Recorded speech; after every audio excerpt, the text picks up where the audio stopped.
Shalom wa Shalom.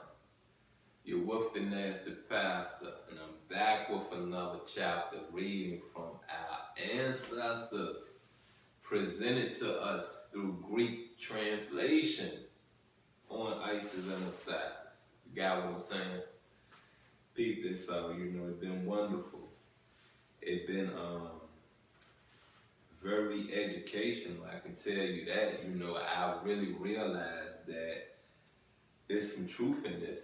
You got what I'm saying? There are some things that connect. There are some things that give you the understanding of how life was before Christ. And I want to say this to you again, and I want to keep drilling it in you. You got what I'm saying? Re-educate yourself.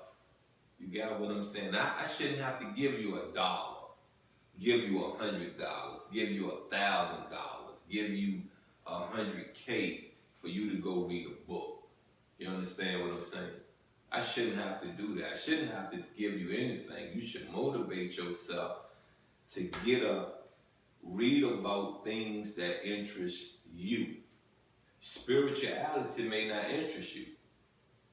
Reading about construction may interest you.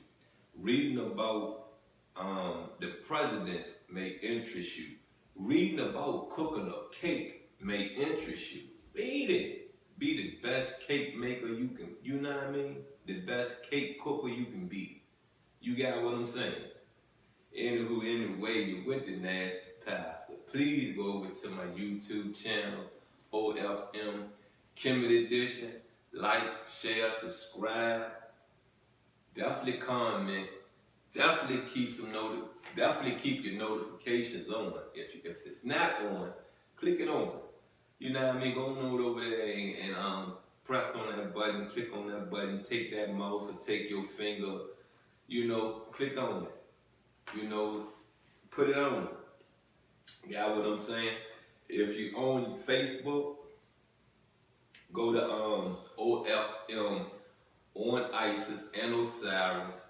Like, share, follow, and definitely comment, and definitely put your notifications on. Let's get on into this chapter reading of chapter 48 of On Isis and Osiris. Now, Osiris has got his name compounded out of the words, man.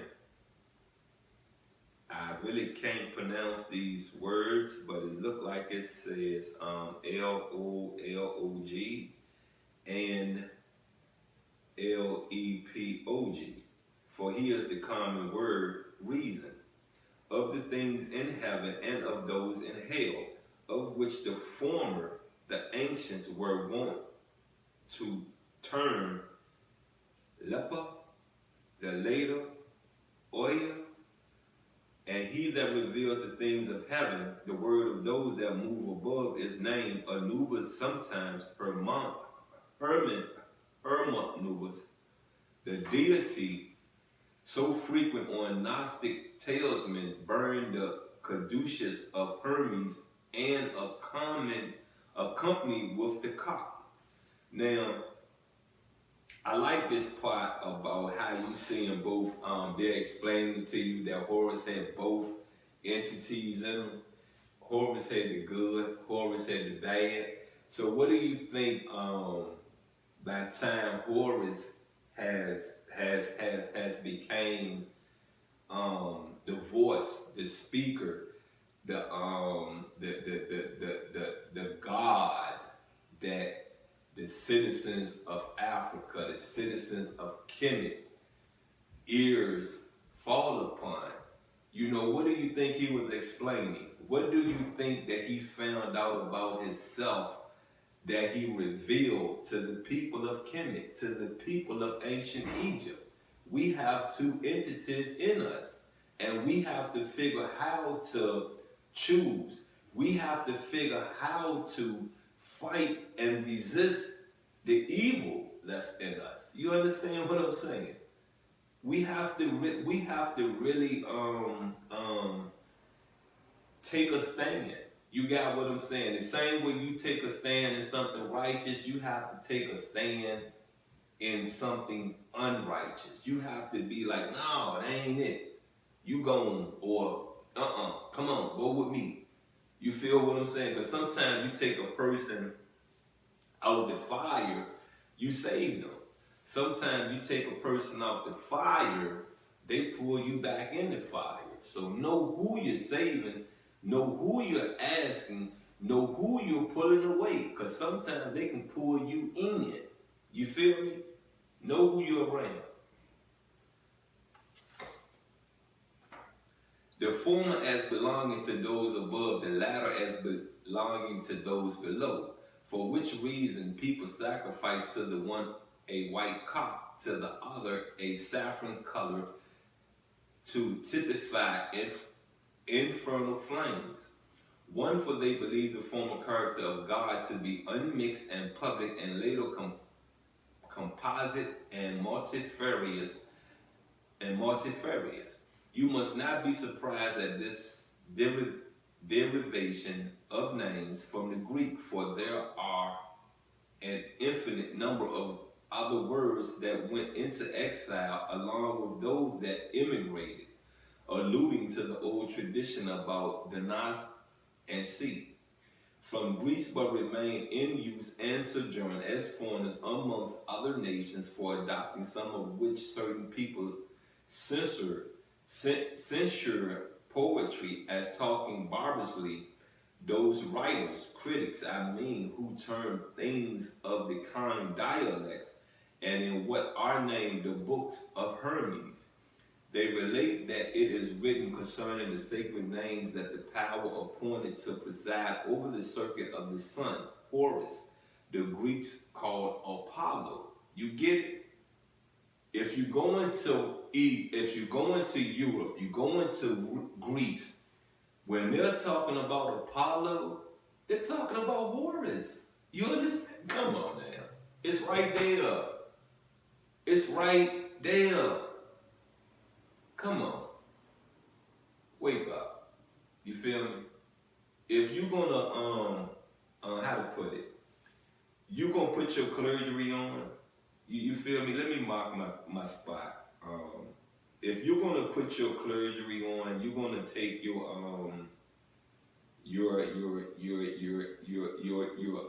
classes, your tests, and get your clergy. Once you get it, tell the truth. You feel what I'm saying? Speak the truth. Speak it. You feel what I'm saying? Let the world know how this started. Let the world know how there's one word, but different names. You understand? You only get one word that is spoken through different names. Let them know that the culture changed. No. Let them know that the word changed because of the culture. The fruit of the word is there. You got what I'm saying? The foundation of the word is still there. But there are things in that culture, in these religious books we read, it has a different turn in it. You feel what I'm saying? And that is because of the culture. And the culture is the people. The culture is the race of people. You feel what I'm saying? Alright, let's get back into it. And that which presides over the wind, some call Osiris, some Serapis, others Sophie. In the Egyptian language, the last word signifies pregnancy, and to conceive, hence through a corruption of the word, the star is called the dove, as if from 12. These derivations cannot be preserved in translation. In Greek, which they consider an attribute of Isis, but we ought by no means to dispute about names, but that we might have reclaimed from the Egyptians their name of Serapis, rather than that of Osiris, the former being a foreign, and the Greek word, but he hold them both as belonging to one God and to one power.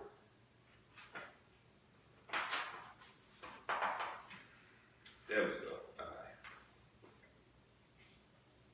The Egyptian usage is comely to the aforesaid, for they often designate Isis by the name of Athene. You got it? Remember, we went over that before. You got it?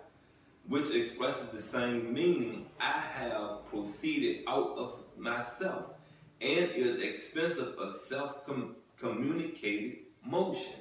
But Typhon, as above stated, is called self, Bibon, and sin. These names being meant, I'm going to back that up because I ain't going past that. And they spell sin S-Y-N, but it sounds the same, don't it? Don't it sound the same? Don't it sound the same? Good. These names being meant to declare a certain forcible and impeding check, opposition, and turning upside down, besides they call a lodestone, bone of Osiris, but iron of Typhon. As Mithio relates, for just as the iron is often like something alive, attracted to and following after the lodestone, but often turns away and is repelled from it in the opposite direction. In like manner, the salutary, good, and rational motion of the world often attracts by persuasion, draws to itself, and renders more gentle their harsh and Typhonian force, and again, when it has been driven back into itself, if upsets the latter and plunges it once more into helplessness. Besides which respect to Jupiter, Exodus relates that the Egyptians have a legend that in consequence of his legs having grown into one, he was unable to walk, and out of shame remained in solitude. But that Isis, having cut asunder a separated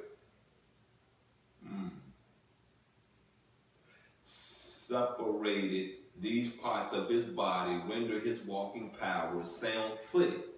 Through these things also does fable hint that the mind and word of God, which had walked in the invisible and the hidden, came out into knowledge by means of motion.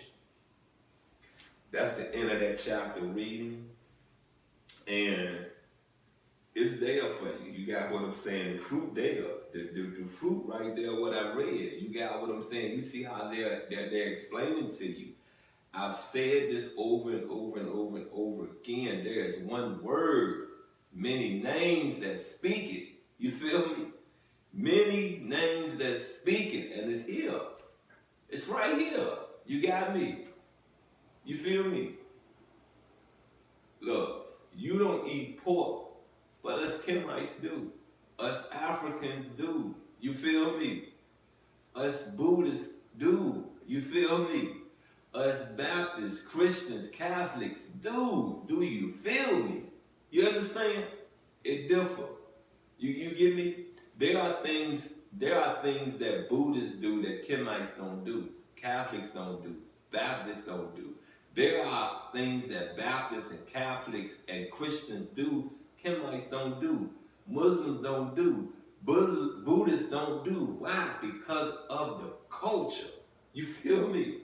The culture. Got it? Understand?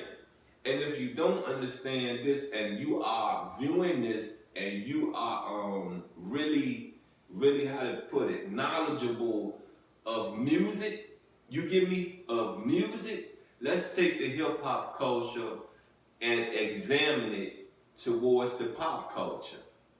Do you see the same things going on? Do you see the same things going on? Is it a different culture? Is it not a different culture? Look, you're with the nasty pastor.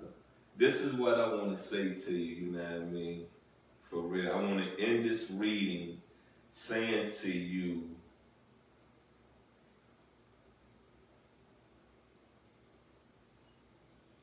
Shakran. Got me? Shakran. And And that means thank you for viewing. You got what I'm saying? I've already explained to you Alam Wasalam, and that is welcome. You know what I mean? Come on in. Please, I thank you for coming on in. I shukran you for coming on in. So look, if you haven't, subscribe. If you haven't, put your notifications on. Do the likes, do the share, do the comments. Please, please.